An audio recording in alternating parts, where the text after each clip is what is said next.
सर्वप्रथम परमार्चनीय विश्ववंदित आचार्य भास्कर प्राच्य एवं पाश्चात्य श्री चैतन्य महाप्रभुर प्रेमधर्मेर बाणीर निर्भीक प्रचारक प्रवर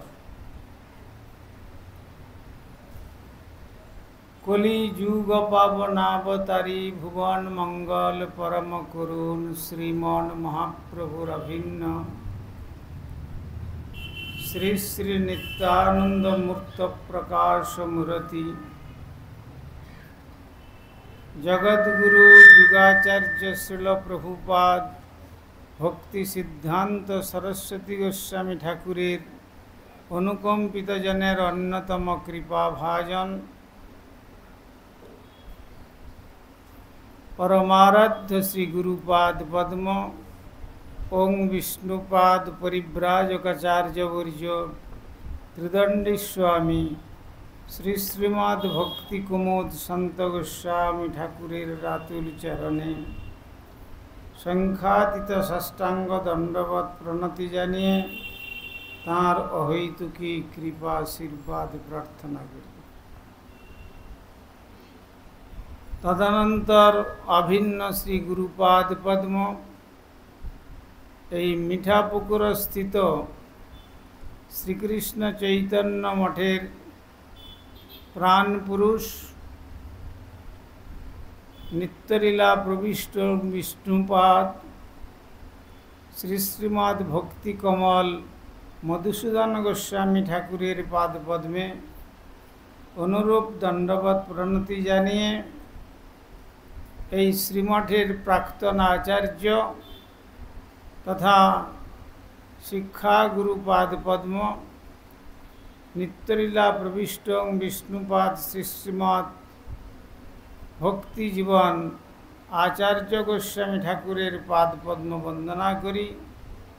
तदनंतर वर्तमान श्री मठाचार्य त्रिदंडी स्वामी श्री श्रीमद् भक्ति चंदन अरण्य गोस्वामी महाराजेर चरणे वंदना जानिए सपार्षद परम गुरुदेव श्रील प्रभुपाद भक्ति सिद्धांत सरस्वती गोस्वामी ठाकुरेर श्रीचरण कमले संख्यातीत साष्टांग दंडवत प्रणति जानिए तार अहैतुकी कृपा आशीर्वाद प्रार्थना करी। तदनंतर मंचे समासीन त्रिदंडी पादगण ब्रह्मचारी वृंदो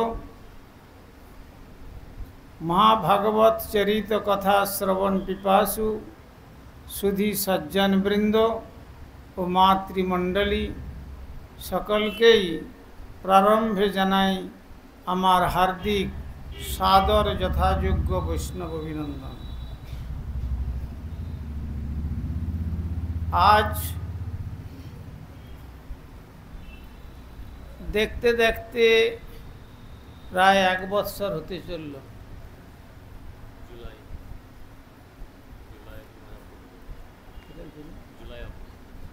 जुलाई चलছে तो प्राय एक बत्सर काल अतिक्रांत हो गेल। प्राक्तन आचार्य देव तिनि नित्यलीलाय भगवान श्री राधा गोविंदेर पाद पद्मे सेवाय नियोजित हयेछेन। तो आमरा जखन एसेछि तखन तार जे प्रकार वैष्णवता पांडित्य पूर्ण बक्तव्य एवं सबाई बसार परेई तिनि एकटा खातार मध्य नामेर लिस्ट करे समय निर्णय करे आमादेर दिए दितेन। आज সেই মহাপুরুষের অভাব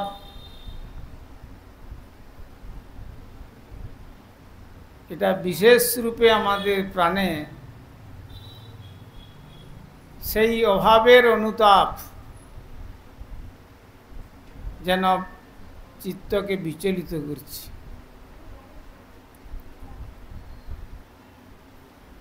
তার পাণ্ডিত্যপূর্ণ বক্তব্য শ্রবণের জন্য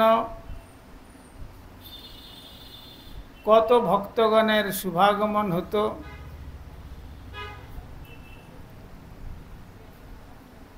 এ যেন এই বর্ধমান বাসীর পক্ষে নবদ্বীপের নদিয়ার গঙ্গা, ভক্তি গঙ্গার প্লাবন এনেছিলেন তিনি। গঙ্গাকে স্নান করতে যেতে হতো, কিন্তু আমাদের ভক্তি জীবন আচার্য গোস্বামী রূপী যে গঙ্গা এখানে এসেছিলেন, এই গঙ্গার সঙ্গরূপী যারা তার হরিকথারূপী অমৃত শ্রবণ করেছেন, তাদের চিত্ত আকৃষ্ট হয়েছে এবং এই শ্রবণের ফল তারা অনায়াসে শ্রী গৌর গোবিন্দের পাদপদ্ম লাভ করবেন, সে বিষয়ে কোনো সংশয় নাই। তো যাই হোক, বর্তমান তাঁরই বিশেষ কৃপার মূর্ত বিগ্রহ, কৃপাপাত্র আমাদের ত্রিদণ্ডী স্বামী শ্রী শ্রীমৎ ভক্তিচন্দন অরণ্য গোস্বামী মহারাজ আমাদের অত্যন্ত স্নেহের পাত্র এবং মিষ্টভাষী। তাঁকে তিনি এই শ্রীমন্দিরের শ্রী গৌর সুন্দর তথা শ্রী রাধা গোবিন্দের সেবার মূল দায়িত্বভার অর্পণ করে গেছেন। তিনি তার উপযুক্ত চিন্তা করে তার দায়িত্বভার দিয়ে গেছেন এবং তিনি সেই দায়িত্বভার বহন করেও চলেছেন। প্রারম্ভে প্রার্থনা করি তার সুদীর্ঘ সুস্থ জীবন লাভ করে তিনি গুরুপাদ পদ্মের যে আশীর্বাদ, শেষ নিঃশ্বাসের পূর্ব মুহূর্ত পর্যন্ত তিনি সেই আশীর্বাদ শিরে ধারণ করে শ্রী গৌর গোবিন্দের আরাধনায় সম্পূর্ণ নিযুক্ত থাকুন, এইটাই প্রার্থনা করি। আর ভক্তগণ, আপনারা যেমন শ্রীমন্দিরে আসেন তেমনি প্রত্যহ শ্রী ভগবানের কথা শ্রবণের জন্য আসবেন। তিনি আমাদের লোকচক্ষুর আড়ালে চলে গেছেন ঠিকই,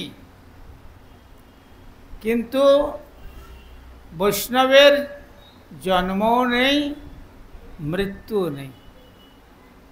অতএব বৈষ্ণবের জন্ম মৃত্যু নাই, সঙ্গে আইসেন সঙ্গে যায়েন তথাই।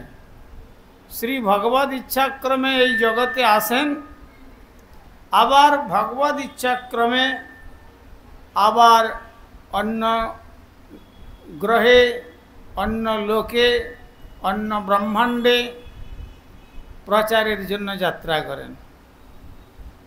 যেমন আমাদের পরম গুরুদেব হঠাৎ হরিকথা বলছেন, হরিকথা বলতে বলতে ঘড়ির দিকে তাকালেন, তাকানোর পরে বলছেন, এইমাত্র খবর পাওয়া গেল আমাকে অন্য ব্রহ্মাণ্ডে প্রচারের জন্য আদেশ হয়েছে।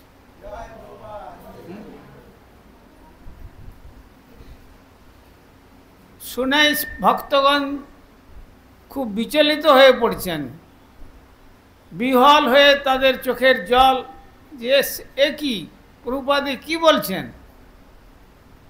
প্রভুপাদ বললেন, আমার কোনো স্বতন্ত্রতা নাই, এইমাত্র খবর পাওয়া গেল। অর্থাৎ শ্রী ভগবান গোবিন্দ তাকে প্রেরণা দিলেন যে তোমাকে যে জন্য এই জগতে পাঠানো হয়েছিল, এই জগতে তোমার পাঠানোর কাজ হয়ে গেছে। তোমার পার্শ্বদগণ যারা আসছেন তারা সারা শুধু আসমুদ্র হিমাচল নয়, সারা পৃথিবীব্যাপী গৌর গোবিন্দের বাণী কীর্তন প্রচার করে জগৎকে ভগবত প্রেমে উদ্বুদ্ধ করবেন। অতএব তোমাকে এখন অন্য ব্রহ্মাণ্ড আমি পাঠাবো, তুমি আর ওখানে থেকো না, চলে এসো। সব ভক্তগণ চোখের জল ফেলছেন, এ কি বললেন প্রভু, যেন বিনা মেঘে বজ্রপতনের ন্যায়। তখন প্রভুপাদ বললেন যে দেখো, এই যে ঘড়িটা চলছে, তোমরা কোনো চিন্তা করবে না। আমাকে অন্য ব্রহ্মাণ্ড যেতে হলেও আমি এইখানে তোমাদের প্রচারের জন্য আমি উৎসাহিত করব। আর আমি এখান থেকে যখন চলে যাব এই শরীরে, তখন আমার এই ঘড়িটা বন্ধ হয়ে যাবে। ঠিক তাই হয়েছিল। আর বলেছিলেন, আমার কথাতে যদি বিশ্বাস না হয়, আমার শয্যাতে যারা গুরুদেবতাত্মা তারা দেখবেন আমার শয্যাতে আমার চরণ চিহ্ন চিহ্নিত রয়েছে, যেন এইমাত্র আমি চরণ রেখে উঠে গিয়েছি। সেই চিহ্ন তার কুঞ্জবাবু থেকে আরম্ভ করে অনেকে দর্শন করেছেন, এখনও করেন। তো তেমনি আমাদের আচার্য গোস্বামী ঠাকুর, তিনিও ভগবত ইচ্ছাক্রমে এসেছিলেন, আবার ভগবত ইচ্ছাক্রমে তিনি অন্য ব্রহ্মাণ্ডে চলে গেছেন। কিন্তু যখন আমরা মনে করেছিলাম যে যাওয়ার সময় করোনাতে, কিন্তু তখন আমরা চিন্তাই করতে পারছিলাম না যে পরিস্থিতি দাঁড়িয়েছিল। কিন্তু ভগবানের ইচ্ছা নয়, তিনি ফিরে এসে আরও আপনাদের প্রচার করবেন, আপনাদের কৃপা করবেন, সেই জন্য তিনি ফিরে এসেছিলেন। আবার দেখুন, হরিকথা বলে হরিস্মরণ করতে করতেই ব্যাস কেউ বুঝে উঠতে পারেননি কিভাবে একবারে সজ্ঞানে অতি সুন্দরভাবে তিনি গৌর গোবিন্দের ধাম গোলক বৃন্দাবন যাত্রা করেছেন। যাই হোক, তার আজকে তার কত বৎসর হলো?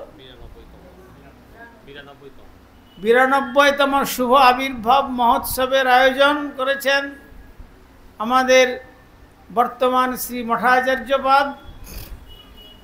তো তাই অনেক মহারাজগণের আসার কথা ছিল, তো তার মধ্যে মনে হয় এই গরমের জন্যই অনেকে আসতে পারেননি। আবার অনেকের সেবার কার্যেতে নানা রকম ব্যস্ততা রয়েছে।